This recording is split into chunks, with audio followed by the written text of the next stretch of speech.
E allora siamo collegati qui dal Pala Futura dove l'Under 17 purtroppo ha perso per 5-2 il suo match contro il Piemonte Val d'Aosta al termine comunque di una buona prestazione. Siamo qui a tal proposito con il capitanissimo della formazione di Andrea Rozzato, Federico Franzoi, che abbiamo il piacere di sentire e di avere in nostra compagnia. Federico, grazie per essere qui in nostra compagnia. Una partita comunque sfortunata ma che la squadra comunque ha ben disputato, ben interpretato. Un commento in generale sul match che non ci ha visto vittoriosi ma che ha visto comunque degli spunti degni di nota.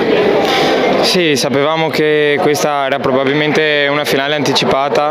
Il Piemonte li avevamo analizzati, sono una squadra molto preparata, giochiamo in modo veramente molto simile e purtroppo abbiamo perso, però siamo rimasti in partita fino alla fine. Non è facile ribaltarla quando vai il primo tempo sotto 3-0 e non abbiamo sfruttato qualche azione, abbiamo preso anche 2-3 pali, però dobbiamo uscire a testa alta sapendo che siamo probabilmente la seconda squadra più forte che esce purtroppo ai quarti di finale dopo aver buttato fuori la Lazio, che era altrettanto una buona squadra. Ci sono appunto, come hai detto te, tante consapevolezze, tanto orgoglio attorno a questa squadra. È bene appunto sottolinearlo, rimarcarlo, anche perché quest'oggi degli episodi non ci sono girati sicuramente a favore. Abbiamo preso un palo, come hai ben ricordato, sul punteggio di 3-2. La squadra comunque è stata capace di rimontare almeno parzialmente, soprattutto sfruttare l'espulsione che c'è stata sul punteggio di 3-1 per accorciare le distanze. Insomma, è una squadra che si è fatta valere oggi, appunto, come abbiamo detto. Puoi riconfermarcelo?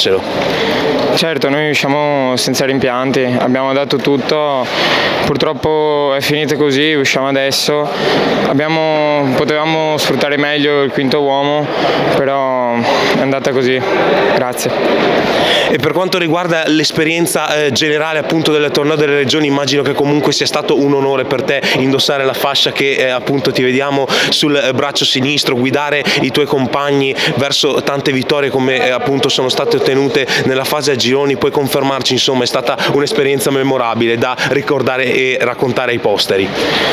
Certo, questa esperienza la auguro a tutti, ovviamente sono onorato di essere il capitano del Veneto, di una squadra veramente molto forte, e auguro questa esperienza veramente a tutti. Grazie. Ringraziamo calorosamente Federico Franzoi per essere stato in nostra compagnia. È tutto per il momento dal Pala Futura. Ricordiamo a tutti gli amici appassionati di futsal di iscriversi al canale di Futsal Veneto TV per tutti i collegamenti, per tutti i contenuti che vi proporremo di qui in avanti. Un saluto, alla prossima.